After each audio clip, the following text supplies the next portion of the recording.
Vor etwa einem Jahr und knapp 15.000 Kilometern habe ich mir meine CB650R gekauft. Und ich war mit ihr auf Roadtrips, beispielsweise nach Sardinien und Amsterdam.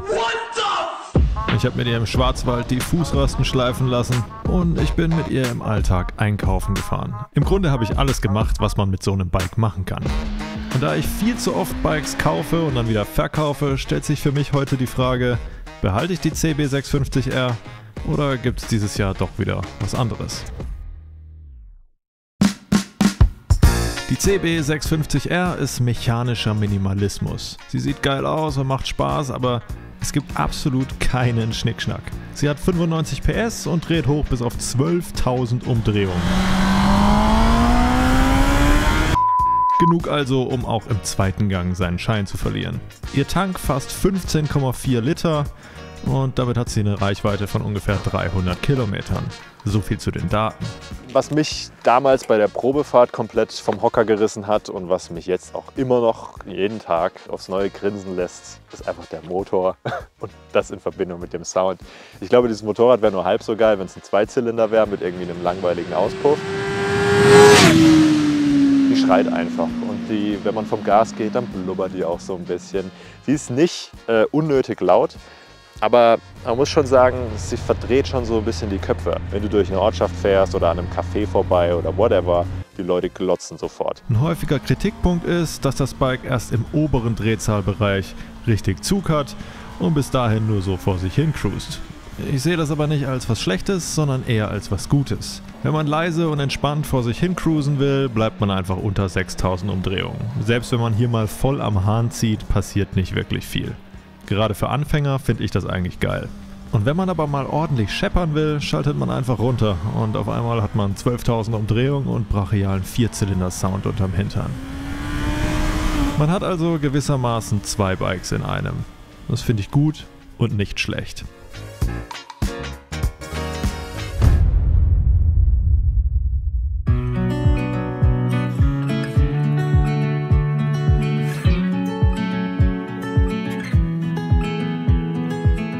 Ich bin 1,83 groß und saß selten auf so einem bequemen Bike. Die Sitzposition ist aufrecht, aber sportlich. Man kann damit auch mal zur Not 1-2 Tage auf der Autobahn überleben, wenn es sein muss. Ich meine, irgendwann nach so 3-4 Stunden tun mir dann schon die Knie weh, aber vielleicht ist es auch so ein bisschen Symbol, um einfach mal ein bisschen abzusteigen und sich auch mal zu bewegen.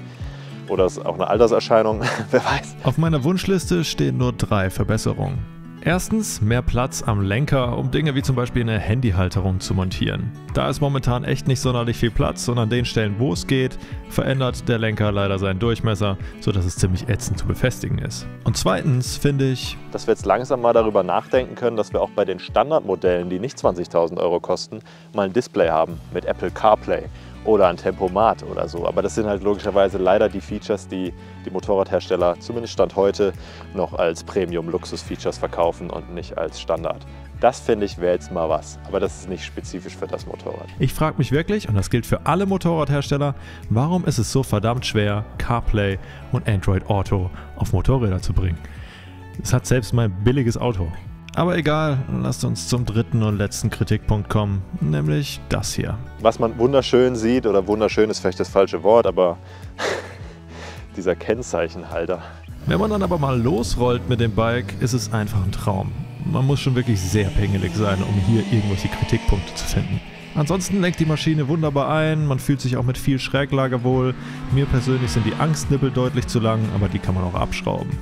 Rein fahrerisch habe ich nach 15.000 Kilometern an diesem Motorrad wirklich absolut nichts auszusetzen. Das ist einfach top.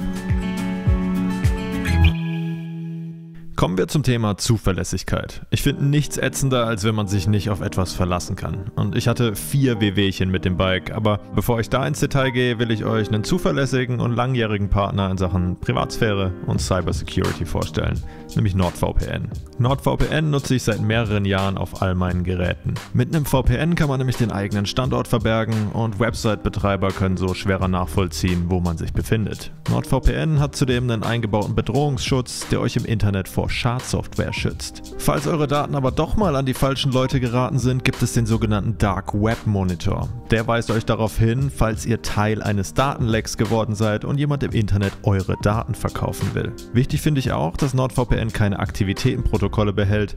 Es ist für Dritte also schwer nachvollziehbar, was genau ihr im Netz treibt. Checkt jetzt über nordvpn.com/adventurous einen dicken Rabatt auf den 2-Jahresplan ab. Dazu gibt es noch eine 30-Tage-Geld-Zurück-Garantie, falls ihr nicht zufrieden seid. Ich habe mir diese Honda gekauft, weil mich meine Hondas in der Vergangenheit noch nie im Stich gelassen haben. Es ist in 6 Jahren meine 3. Honda und auch mit diesem Bike hatte ich nicht sonderlich viele Probleme. Es gibt lediglich 4 Dinge, die ich zum Thema Zuverlässigkeit ansprechen möchte. Erstens, ich hatte mal wieder einen Platten. Ganz ehrlich, dafür kann dieses Motorrad nichts. Nur vielleicht in dem Sinne, dass es so viel Spaß macht, dass ich übertrieben viel Motorrad fahre und dadurch auch insgesamt meine Wahrscheinlichkeit auf den Platten steigt. Dickes Danke, Honda. Zweitens, das Bike hat in den ersten 5000 Kilometern extrem viel Öl verbrannt. Wir reden hier nicht von ein paar Millilitern, sondern wir reden hier wirklich von insgesamt 2 Litern Öl, die einfach sich in Luft aufgelöst haben. Seitdem verliert die Maschine kein Öl mehr.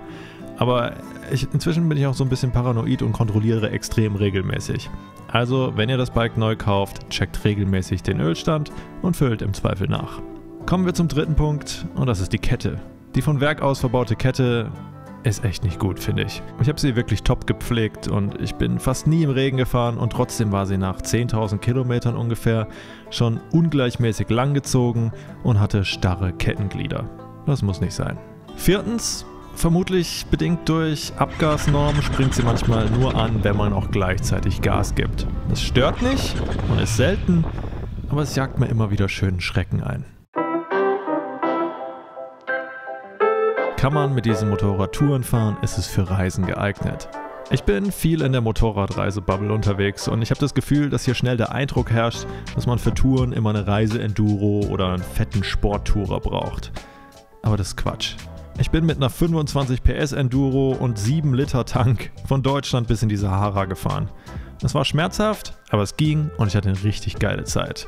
Gleichzeitig bin ich mit meiner CB650R im Winter über die Alpen bis nach Sardinien und zurück. Hätte ich mir Heizgriffe, ein geiles Koffersystem, ein Tempomat und Windschutz gewünscht? Ja klar, aber es geht auch ohne und es war auch geil ohne. Der YouTuber T-Pod1 oder Instagrammer Toninja sind zum Beispiel mit Supersportlern um die Welt gefahren.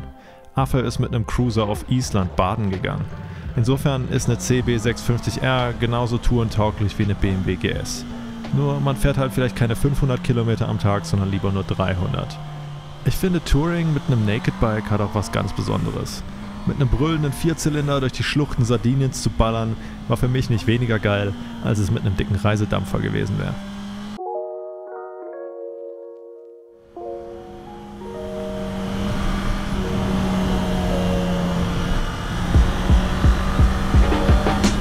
Kommen wir ein bisschen zur Value Proposition. Das ist Englisch und bedeutet so viel wie, ich sage jetzt mal Preis-Leistungs-Verhältnis. 1000 PS hat die CB650R verglichen mit der 890 Duke, mit der MT-09, der Street Triple, der Tuono 660 und der Z900.